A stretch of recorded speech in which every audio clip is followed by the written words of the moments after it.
Dispunhamos-nos, Alexandre e eu, a regressar à nossa sede espiritual de trabalho quando o orientador foi procurado por um companheiro de elevada expressão hierárquica que me saudou igualmente, demonstrando grande apreço e carinho.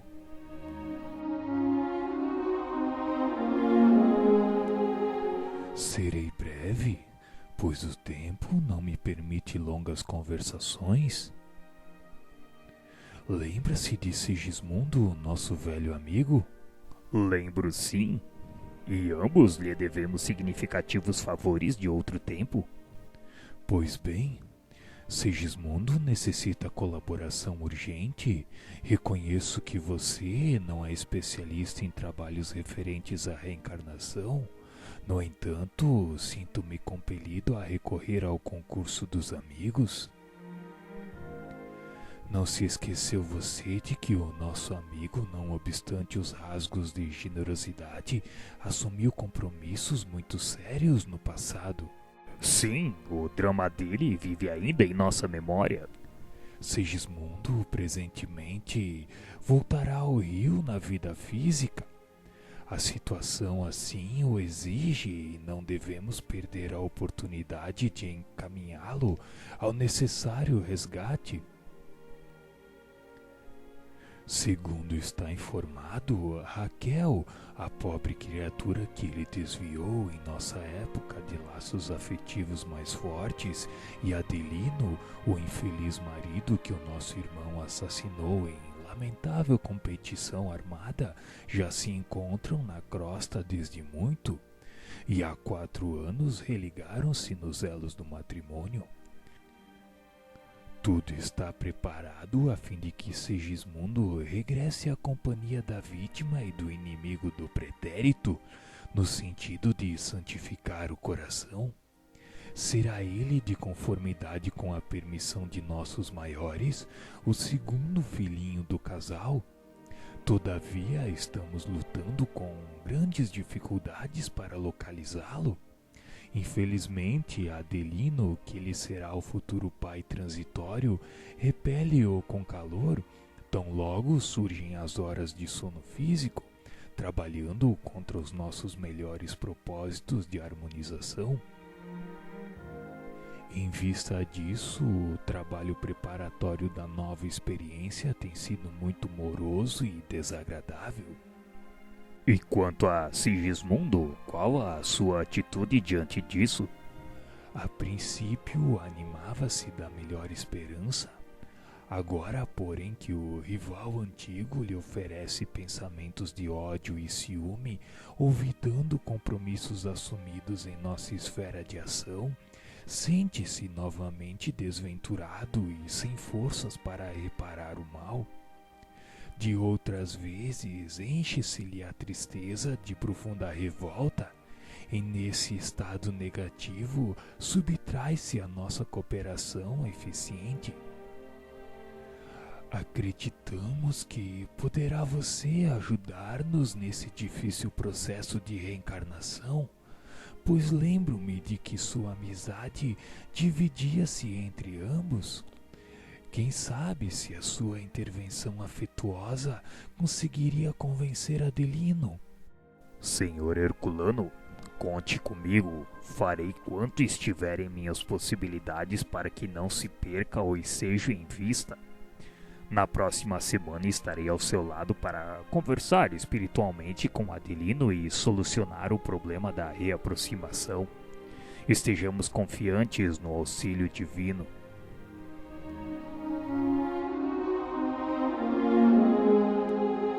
Herculano agradeceu e despediu-se comovidamente.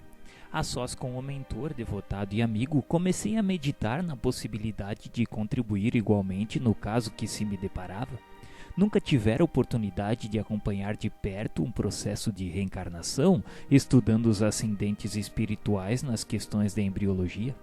Não seria interessante para mim utilizar a experiência? Nesse propósito, dirigi-me ao instrutor sem falar, porém, da minha pretensão em sentido direto. Senhor Alexandre, notável para mim a solicitação de hoje. Longe estava eu de pensar no mundo na multiplicidade de tarefas atribuídas aos benfeitores e missionários desencarnados. A extensão do serviço em nosso campo de ação assombraria a qualquer mortal. Sem dúvida, André, os trabalhos se desdobram em todas as direções. O pedido de Herculano vem focalizar um dos mais importantes problemas da felicidade humana, o da aproximação fraternal, do perdão recíproco, da semeadura do amor através da lei reencarnacionista. O caso é típico. O drama de Segismundo é demasiadamente complexo para ser comentado em poucas palavras.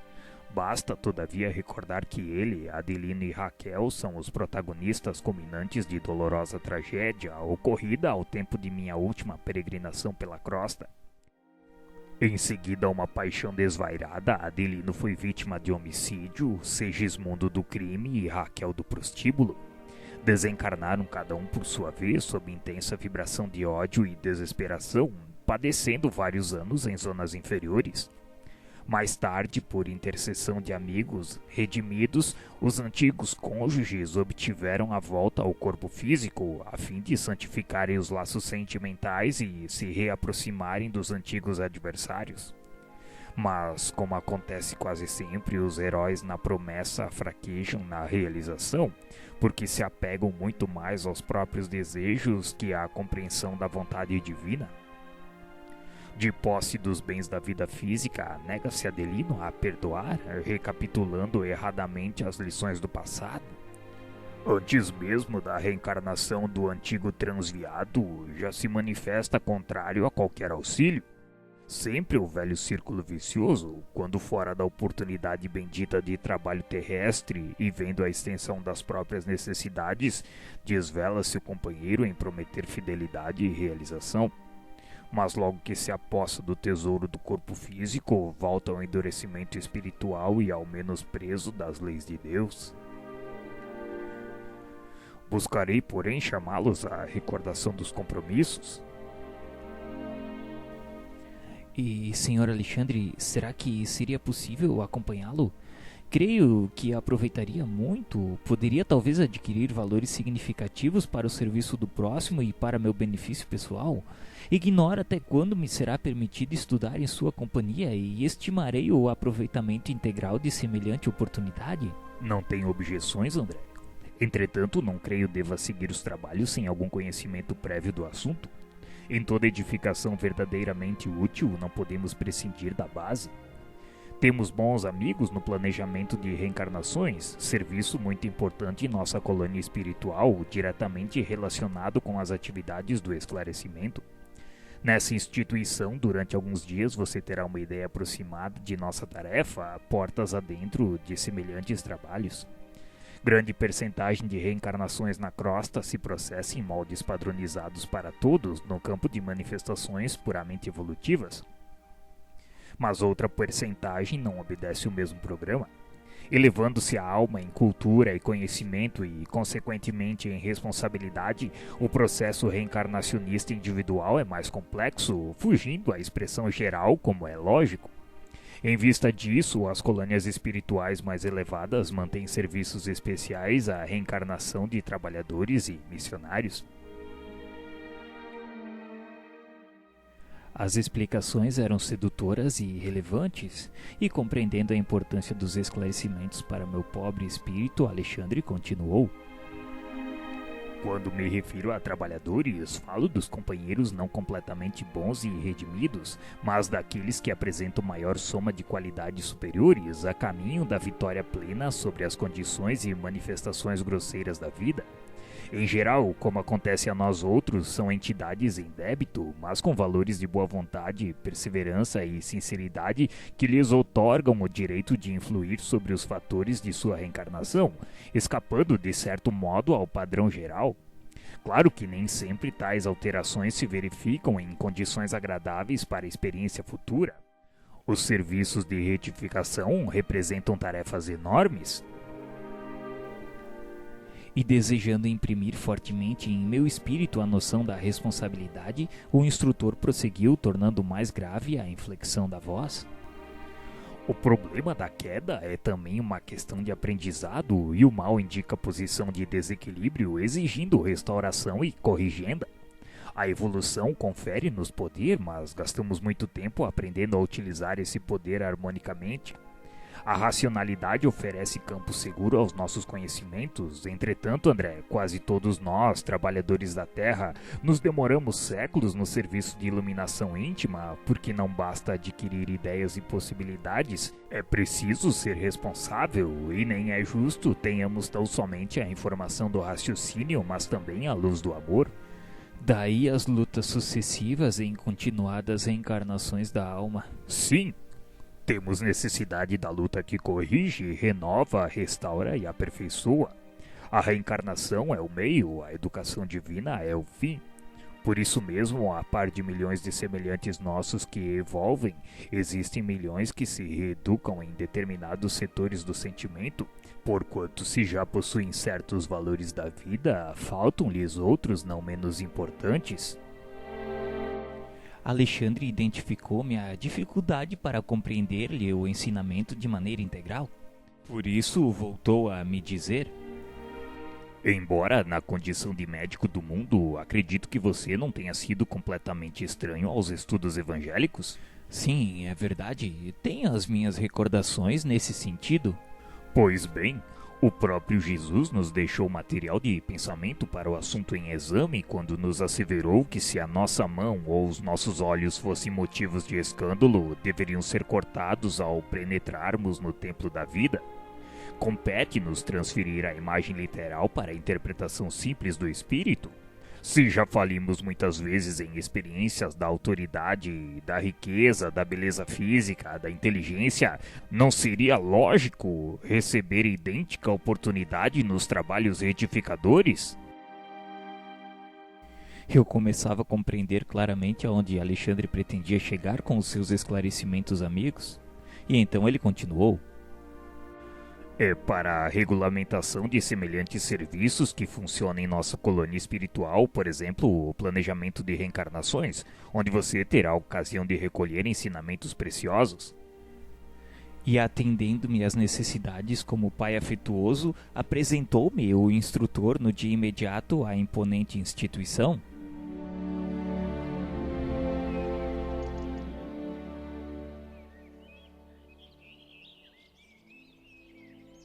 Constituía-se um movimentado centro de serviços de vários prédios e numerosas instalações. Árvores acolhedoras enfileiravam-se através de extensos jardins, imprimindo encantador aspecto à paisagem. Reconheci logo que o Instituto se caracterizava por grande movimento. Entidades insuladas ou em pequenos grupos iam e vinham, estampando atencioso interesse na expressão fisionômica. Pareciam sumamente despreocupadas de nossa presença ali, porque quando não passavam sozinhas ao nosso lado, engolfadas em profundos pensamentos, iam em grupos afetuosos, alimentando discretas conversações, muito graves e absorventes ao que me parecia. Muitos desses irmãos que passavam junto de nós empunhavam reduzidos rolos de substância semelhante ao pergaminho terrestre, relativamente aos quais não possuía eu até então a mais leve notícia. Alexandre, porém, como sempre, veio em socorro de minha estranheza, explicando bondosamente. Veja, André, as entidades sob nossos olhos são trabalhadores de nossa esfera interessados em reencarnações próximas. Nem todos estão diretamente ligados a semelhante propósito, porque grande parte está em trabalho de intercessão, obtendo favores dessa natureza para amigos íntimos. Os rolos brancos que conduzem são pequenos mapas de formas orgânicas elaborados por orientadores de nosso plano. especializados em conhecimentos biológicos da existência terrena. Conforme o grau de adiantamento do futuro reencarnante e de acordo com o serviço que lhe é designado no corpo carnal, é necessário estabelecer planos adequados aos fins essenciais. Mas, Sr. Alexandre, e a lei da hereditariedade fisiológica, como que funciona? Funciona com inalienável domínio sobre todos os seres em evolução, mas sofre naturalmente influência de todos aqueles que alcançam qualidades superiores ao ambiente geral. Além do mais, quando o interessado em experiências novas no plano da crosta é merecedor de serviços intercessórios, as forças mais elevadas podem imprimir certas modificações à matéria, desde as atividades embriológicas, determinando alterações favoráveis ao trabalho de redenção.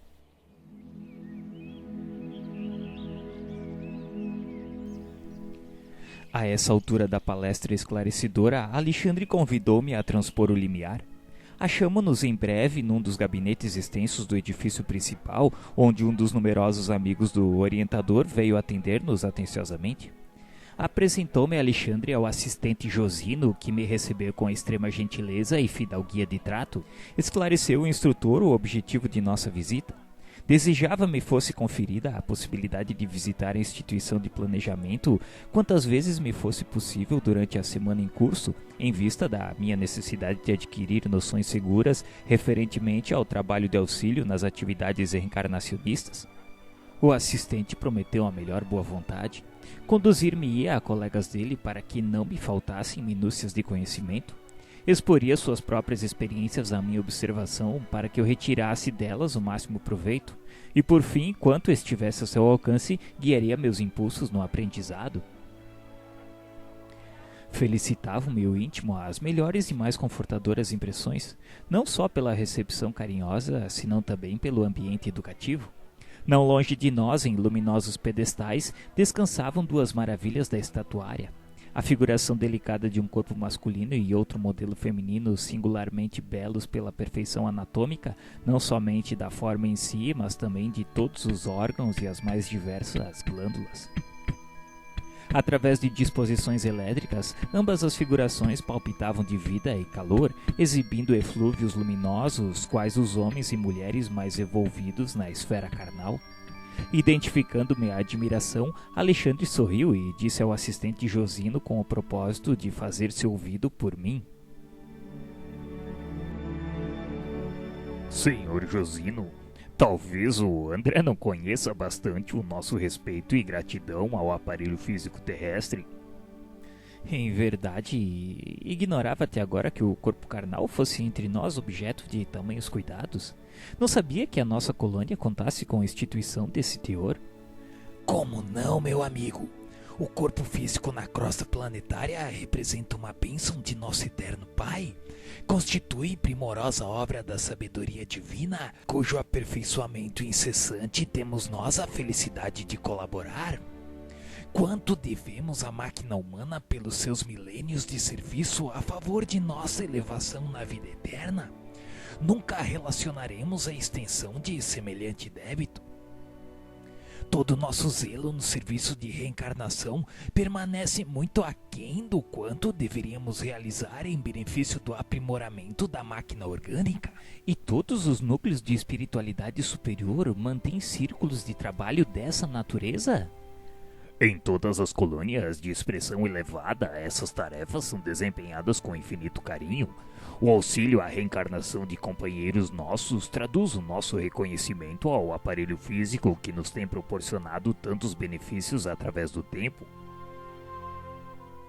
Naquele momento, recordei, porém, que o meu pai terrestre um dia voltara à experiência carnal procedendo das zonas francamente inferiores. Desculpem a minha curiosidade, mas eu preciso perguntar. E aqueles que regressam à crosta partindo das regiões mais baixas terão o mesmo generoso auxílio? Porque, veja bem, meu genitor na derradeira romagem terrestre voltou faz algum tempo à esfera carnal em condições bem amargas. Compreendemos, André. Se era ele criatura de razão esclarecida, embora não iluminada, permanecia após a morte em estado de queda e não deve ter voltado à bendita oportunidade da escola física sem o trabalho intercessório e forte ajuda de corações bem-amados de nosso plano. Nesse caso, terá recebido a cooperação de benfeitores situados em posições mais altas que lhe terão endossado as promessas no serviço regenerador.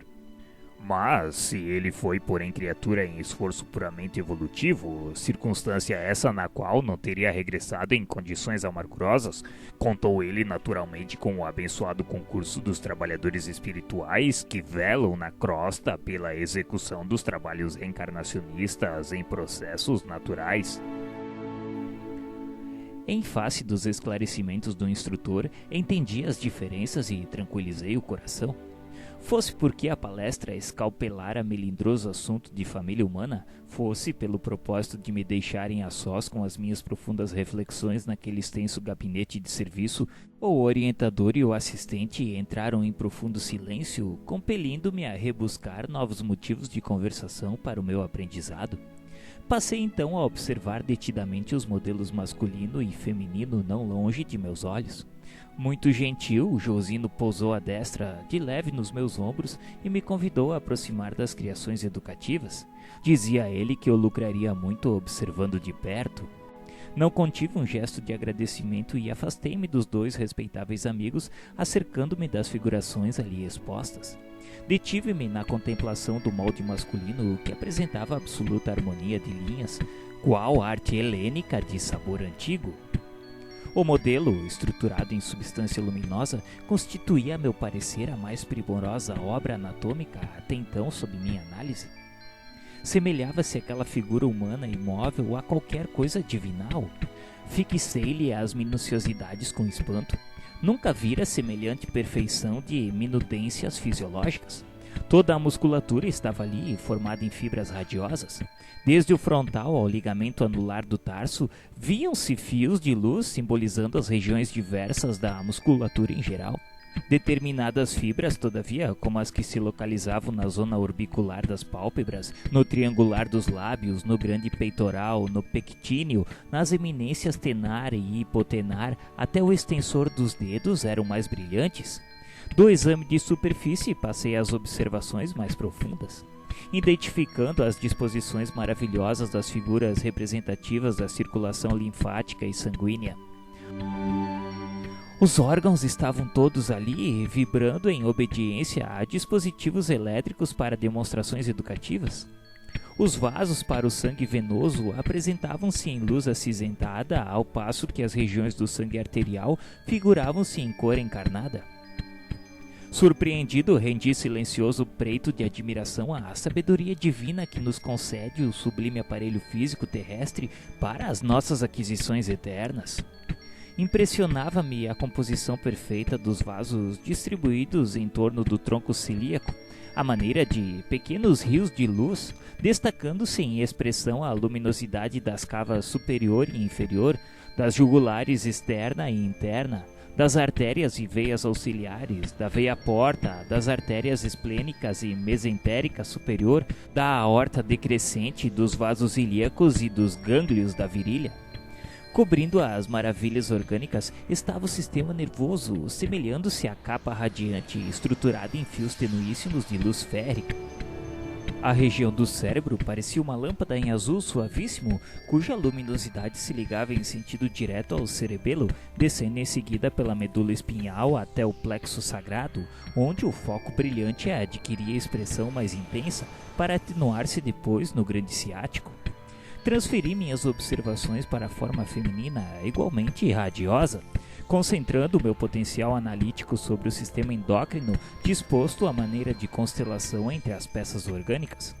Desde a epífise, situada entre os hemisférios cerebrais até os núcleos procriadores, as glândulas pareciam formar belo sistema luminoso, semelhantes a pequenos astros de vida, congregados em sentido vertical, qual antena rútila, atraindo a luz procedente de mais alto. Cada qual apresentava sua forma específica, suas expressões vibratórias, suas características particulares, diversificando-se igualmente a cor de cada uma, embora recebessem todas, a seu modo, a coloração da epífise, semelhante a pequenino sol azulado, mantendo em seu campo de atração magnética todas as demais, desde a hipófise à região dos ovários, como o nosso astro de vida, garantindo a coesão e o movimento da sua grande família de planetas e asteroides. Minha estupefação não tinha limites. É forçoso confessar, porém, que minha surpresa se distendia muito mais ao fixar os eflúvios brilhantes que emanavam dos centros genitais, semelhando-se em conjunto a minúsculo santuário cheio de luz. E como eu dirigisse ao meu instrutor um olhar de indagação, seus esclarecimentos não se fizeram esperar. Na crosta, André, em sentido geral, ainda existe muita ignorância acerca da missão divina do sexo. Para nós, porém, que desejamos valorizar as experiências, a paternidade e a maternidade terrestres são sagradas. A faculdade criadora é também divindade do homem. O útero maternal significa para nós outros a porta bendita para a redenção. Para grande número de pessoas na esfera do globo, a visão celestial é símbolo de repouso e alegria sem fim, enquanto para muitos de nós a visão terrestre significa trabalho edificante e salutar.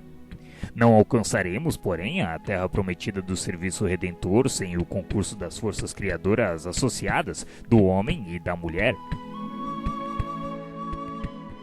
Compreendi com um novo espírito o caráter sublime das energias sexuais e recordei-me compadecidamente de todos os encarnados que ainda não conseguiram edificar o respeito e o entendimento relativos aos sagrados órgãos procriadores. Meu orientador, entretanto, como antena receptora de todas as minhas emissões mentais, advertiu-me bondoso. André, meu amigo, relegue ao esquecimento qualquer expressão das reminiscências menos construtivas. Os que ultrajam o sexo, escrevendo, agindo ou falando, já são grandes infelizes por si mesmos. Guardei a lição e abençoei a nova experiência que começava. Despediu-se Alexandre, deixando-me na grande instituição de planejamento, onde o assistente Josino, ocupado nos encargos de seu ministério, me confiou aos cuidados de Manassés, um irmão dos serviços informativos da casa que me acolheu prazerosamente, cercando-me de gentileza e carinho. Senti imediatamente que o meu aprendizado ali se iniciava com imenso proveito. Manassés era um livro volante e seus pareceres e informes traduziam valiosos ensinamentos. Aproximando-nos dos pavilhões de desenho onde numerosos cooperadores traçavam planos para reencarnações incomuns, foi o meu novo companheiro procurado por uma entidade simpática que lhe pedia informações. Manassés apresentou uma otimista. Tratava-se de um colega que, depois de 15 anos de trabalho nas atividades de auxílio, regressaria à esfera carnal para a liquidação de determinadas contas. O recém-chegado parecia hesitante. Via-se-lhe o receio e a indecisão. Não se deixe dominar pelas impressões negativas.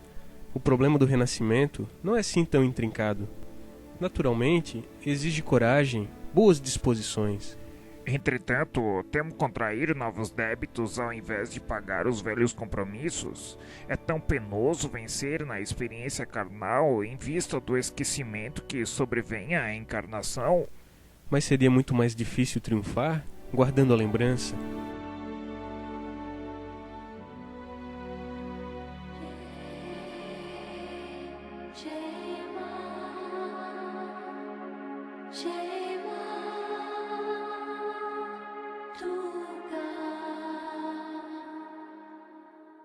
Jai